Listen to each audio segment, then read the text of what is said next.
All right. Hello, everyone. Daniel from DePIN Hub here. And today I have Thomas, co-founder of Silencio.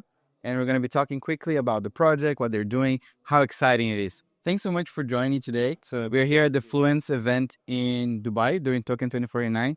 A lot of cool projects coming here.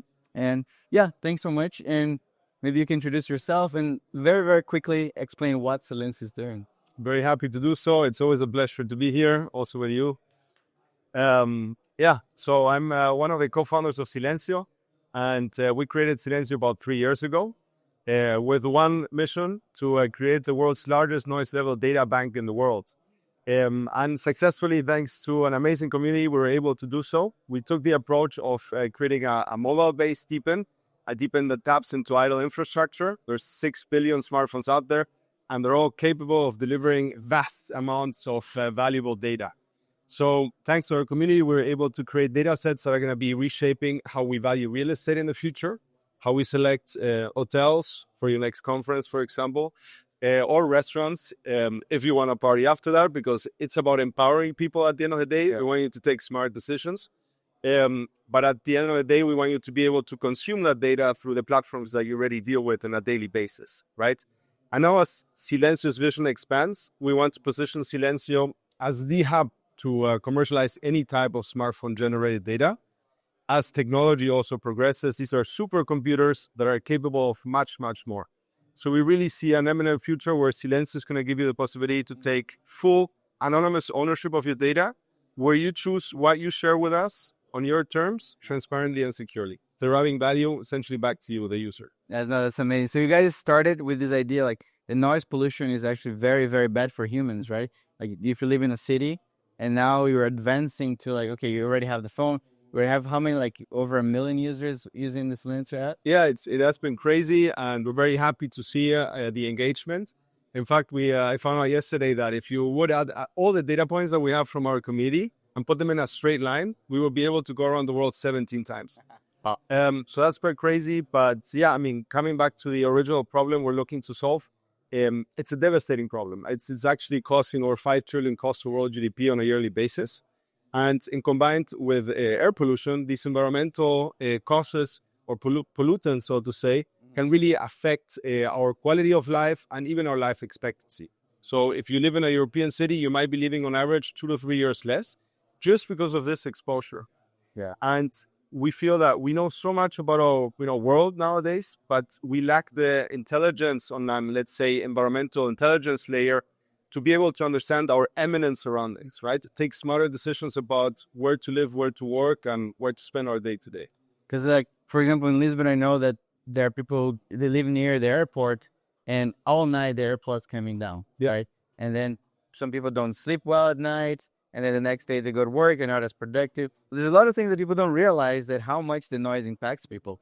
But I would like to see also, how was the process for you guys start pivoting to like a more broader like ecosystem, more broader like cell phone data, right? You're gonna have a phone, there's like 1,000 different sensors in the phone, and you can actually leverage that because you already have the community.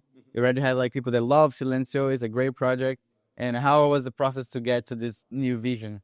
So, I mean, for us, it's important to clarify that we will always stay true to our original cause, because we believe that this is also an impact-driven project, and it has the potential to start influencing the lives of many. And as we progress this vision, we started noticing that, as a positive externality, we're also collecting anonymized location data, POI data, Wi-Fi strength data, and this we want to start expanding into different types of behavioral data sets, cell phone connectivity data. So as you were saying, the chances here are limitless. And the important thing, I'll say the USP of us, is our community. We have an amazing community that is engaged, that wants to transparently and securely share its data in a world where it is really becoming one of the biggest assets that you're creating also for big tech companies, right? And you should be able to derive value from that. And given the position where Silencio is right now, we know that we are in a position where we can leverage this amazing community to give you the chance to go far and beyond, right? But all in a very frictionless level. So we're putting a lot of focus on what is to come for the near future for Silencio, that you can really forget about the app. If you don't want to be overly engaged on a daily basis, I mean, we love it if you are, but we know that you also have a life to live, right? We know that you need to go about your life, but maybe you want to contribute, you want to be part of Silencio, but you don't have the time, don't worry. You're going to be able to select what passive data sets you want to share with us. And that's all up to you. And that value will be derived back to you. And you'll be able to come back once a month to claim your monthly raffles. Yeah, and I do really enjoy, like, I interviewed Silencio for the DePIN Hub podcast. I think it was like 2023. Yeah. And then a year after. And it was really interesting to see the progress. And these guys are like really, hustling. And always they come up with new ideas and leveraging the community, which I think like one of the best communities out there, because I see the excitement of everyone as part of the community. Everyone like, let's go, like sharing like screenshots of their phones and data and everything. What was like one of the main challenges that you guys have so far on building the products, like in the community? I don't know if you have like a lot of gamers, people trying to take advantage of that as well. I would say that, there are always challenges, right? For us, I would say on the actual usage of the app, we have seen in the past that, we're growing very fast, which really helps us to improve our, on-chain transactions on a daily basis. But we are seeing that maybe some of the users that were very active and fast are not so much anymore because of lack of interest, right? Mm-hmm. And this can happen with anything. You can be playing the most great game in the world, but at some point you want to move on to the next thing. So that's why we're focusing a lot on this frictionless usage experience that gives you the possibility to be able to contribute no matter what. And on the other hand, on the cheater side, every DePIN has to deal some way or the other with spoofers, right? As far as we see it, we really want to be on top of things. So it means for us, it's always a cat and mouse game, but we're always running behind the latest attempts for people to try to spoof the system. So it means we're catching 98, 99% of what is happening. And we're going to start involving now the community on an active basis from next month on, to actually be able to help us detect any type of anomaly, and with that, be able to not only act on our side with a very present tech team, but also involve the community and leverage the power of Web3, right? Yeah, no. At DePIN Hub, we have the same problem as well. Like, we have a lot of people, because we released like a point system recently, and we can see like the influx of bots and scammers and spoofers. I do find like very interesting, like, it's a lot of times it's quite easy to detect a lot of like the most basic ones. And they're just like, okay, you're really spending time trying to like leverage the system, but it's okay. I think it's a good sign. Yeah, but if we find them, we delete them right away. just for you to know at home, we do a very deep screening every single month, and that's why you might see people complaining every now and then. But we prefer being rigorous, being fair to the rest of the community, and this is the only way to go if you want to create high value quality data sets. Yeah, absolutely. Because I remember the Helium time. There's so many spoofers, so many people trying to leverage and extract liquidity, right? How is it going on the B2B side, like selling that data? Yeah. How do you plan to transform that, bring back that to the token holders?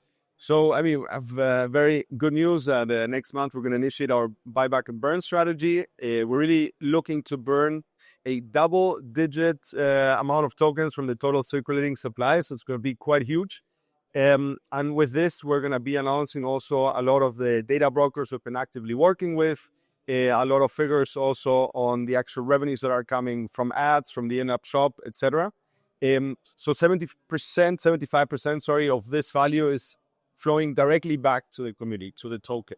And you're going to be able also to follow all of this on Dune Analytics. If you haven't seen our Dune Analytics dashboard, I invite you to visit it. You can see there on a daily basis any type of transaction that is being created. So it is all on chain, and also the consent of the user essentially, which really creates a premium for our data, because you are able to verify where that data is coming from, that it's actually real, and that it has been ethically sourced. Oh, that's amazing. Anything else would you like to tell the community, people who are listening at home or anywhere they're watching this? Just thank you. We are very, very stoked about the engagement that we're seeing. And also for believing in us, right? I know that we're always trying to hear the community, try to see really what they want. And for the ones that have been around for a while, they know we always try to under-promise and over-deliver, and we're going to stick to our motto. Yeah, it's so nice to see Silencio like growing and expanding, following their past, like everything that happened in the past, 2 years. We've been talking since the beginning, right? So it's been really cool. You can check them also, silencio.com. Network, and also from our side, congrats to you guys. We've been accompanying your journey as well. Yes. So we're very happy to see how big you guys got, how center position you're taking in the DePIN world. So I'm very happy about it. Yeah, and if you want to know more about Silencio, check deepinhub.io/project/Silencio. There's like 2 interviews actually we did. You can see how they got started, where they're going now, and now of course in this interview a little bit more of the latest news. I think it's the little alpha coming up, right? So it's super cool. Oh, thanks so much for joining. I'm gonna be seeing you guys grow like crazy very soon. Pleasure being here today. Take care.